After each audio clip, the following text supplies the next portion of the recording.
شران یہ بے اصل ہے، اس کی کوئی حقیقت نہیں ہے۔ اس ویڈیو سے بنانے والوں والے صاحب سے میرے چند سوالات ہیں وہ پیش کر رہا ہوں۔ پہلا سوال یہ ہے، قرآن، سنت اور فقہ حنفی کی روشنی میں ایک نظیر پیش کریں، بلا وجہ عوام کو گمراہ کرنے کی کوشش نہ کریں۔ بسم اللہ الرحمن الرحیم۔ میں مفتی طارق محمود آپ سے مخاطب ہوں۔ اس وقت ایک وبا نے پورے عالم کو گھیر کر رکھا ہے، اور بالخصوص ہندوستان میں تو کرونا وائرس نے ایک انتہائی تشویشناک صورتحال اختیار کر لی ہے۔ اس ساری صورتحال میں ہم مسلمانوں کا ایمان ہے کہ اس دنیا میں جو کچھ ہوتا ہے وہ اللہ کی مشیت اور اللہ کی چاہت کی وجہ سے ہوتا ہے۔ اب ہمیں اس صورتحال میں بھی دیکھنا ہے کہ اس صورتحال میں قرآن ہم سے کیا کہتا ہے۔ قرآن کریم کی سورۃ الشورى آیت نمبر 30 میں اللہ تعالیٰ ارشاد فرماتے ہیں، وَمَا أَصَابَكُم مِّن مُّصِيبَةٍ فَبِمَا كَسَبَتْ أَيْدِيكُمْ، کہ جو بھی مصیبت تمہیں پہنچتی ہے وہ تمہارے اپنے اعمال کا نتیجہ ہوتی ہے۔ سنن ابن ماجہ شریف کی حدیث نمبر 1332 ہے کہ حضرت عبداللہ ابن عمر رضی اللہ تعالیٰ عنہ ارشاد فرماتے ہیں کہ رسول اللہ صلی اللہ علیہ وسلم نے فرمایا کہ جب تمہارے اندر 5 چیزیں پیدا ہو جائیں اور ان 5 چیزوں سے میں اللہ کی پناہ مانگتا ہوں۔ اس میں پہلی چیز فرمایا کہ جب تمہارے اندر فحاشی عام ہو جائے، عریانی عام ہو جائے، تو طاعون اور ایسی ایسی بیماریاں پیدا ہوں گی جو پہلو میں نہیں تھی۔ اور دوسری بات فرمائی کہ جب مالوں کی زکوٰۃ ادا نہیں کی جائے گی تو اللہ تعالیٰ بارش کو روک دیں گے، اور اگر یہ چوپائے اور جانور نہ ہوتے تو اللہ کبھی بھی بارش نہ برساتے۔ اس کے علاوہ اور بھی 3 وجوہات حدیث میں آئی ہیں۔ تو یہاں ہمارے لیے قابل غور یہ ہے کہ حدیث میں آ رہا ہے کہ جب فحاشی عام ہونے لگتی ہے تو طاعون اور ایسی ایسی بیماریاں پیدا ہوتی ہیں جو پہلو میں نہ تھی۔ جو کورونا وائرس پھیل رہا ہے اس کی بھی ایک جو بنیادی وجہ اور جو اس کا سبب ہے وہ ہمارے فرائض میں کوتاہی کرنا ہے، نمازیں ادا نہ کرنا ہے، روزوں میں سستیاں کرنا ہے، زکوٰۃ ادا نہ کرنا ہے، اور اسی طرح سے گناہوں میں مبتلا ہو جانا ہے، میوزک کا عام ہونا ہے، بدکاری کا عام ہونا ہے، زنا کا عام ہونا ہے، نشہ، ڈرگس، افیون، بھانگ، چرس، ان سب چیزوں میں ملوث ہونا ہے۔ یہ سب وہ وجوہات ہیں جن وجوہات کی وجہ سے ہمارے لیے یہ ایک وبائی مرض ایک جان لیوا ثابت ہو رہا ہے۔ سب سے پہلے ہمارے اوپر یہ چیز لازم ہوتی ہے کہ ہم سب ان چیزوں سے توبہ کریں اور ایک اللہ کی بارگاہ کی جانب رجوع کریں، اور اپنے گناہوں سے جو گزشتہ زندگی میں کیے ان پر شرمندہ ہوں، اور آئندہ کے لیے عزم کریں کہ آئندہ دوبارہ ہم اس قسم کے گناہ نہیں کریں گے۔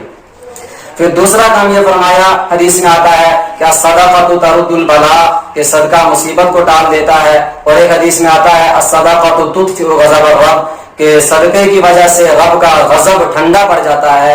اس لیے جو صاحب حیثیت لوگ ہیں وہ اپنی حیثیت کے مطابق صدقہ اور خیرات بھی کریں، اس سے بھی نفع ہوگا۔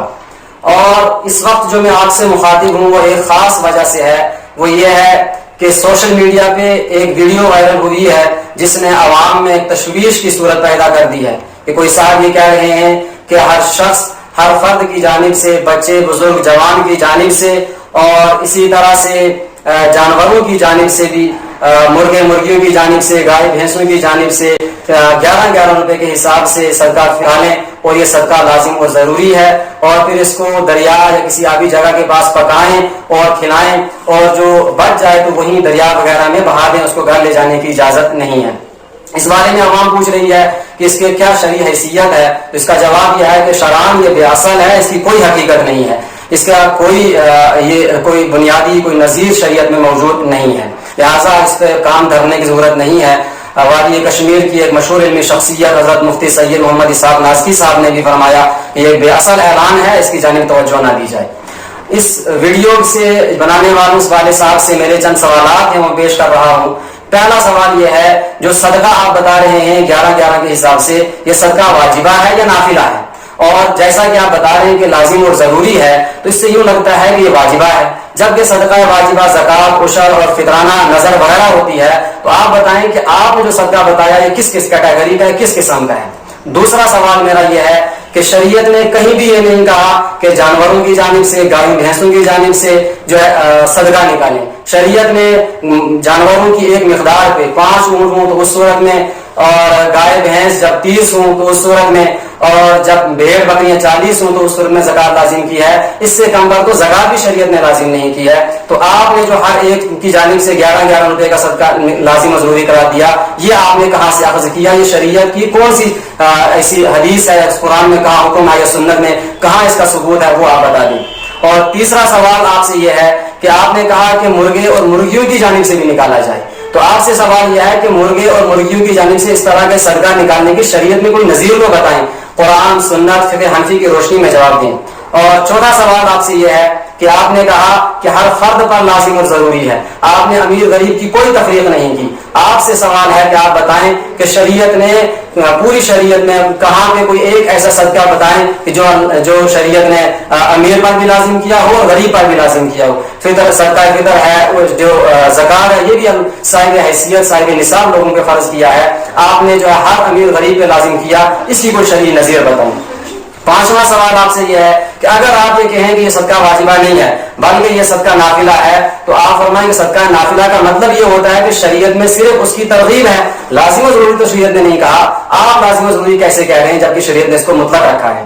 اور دوسری چیز, آپ نے صدقہ کا نافلہ ہے تو آپ نے یہ کہا کہ اس کو پکا کر کے کھلانا لازم ہے, جبکہ شریعت نے پکا کر کے کھلانے کو کہیں لازم قرار نہیں دیا ہے. اور آپ نے کہا کہ پکانا بھی ہے تو آبی جگہ کے پاس, دریا وغیرہ کے پاس پکانا ہے, شریعت نے یہ بھی کہیں نہیں کہا. آپ نے کہا کہ بچا ہوا کھانا یہ وہیں دریا وغیرہ میں بہا کے گھر نہ لے جائیں, شریعت میں سے کوئی نظیر دکھائیں کہ صدقے کا جو صدقے کا تیار شدہ کھانا دریا میں بہا دیا جائے گا یا کہیں آبی جگہ میں بہا دیا جائے گا. اس لیے آپ سے سوال ہے میرا آپ سے کہ آپ اپنے بتائے ہوئے طریقے, یعنی ہر شخص 11 روپے کے حساب سے, ہر فرد کی جانب سے, بچے جوان کی جانب سے, جانوروں کی جانب سے, مرغے مرغیوں کی جانب سے, گائوں بھینسوں کی جانب سے, بکریوں کی جانب سے نکالے اور آبی جگہ پر جا کر پکائے اور بقیہ کھانا وہیں پہ دریا وغیرہ میں بہا دے. قرآن سنت اور فقہ حنفی کی روشنی میں ایک نظیر پیش کریں, بلا وجہ عوام کو گمراہ کرنے کی کوشش نہ کریں. اس وقت عوام پڑھی لکھی ہے, عوام آپ کے ان چیزوں ڈھکوسلوں میں نہیں آئے گی,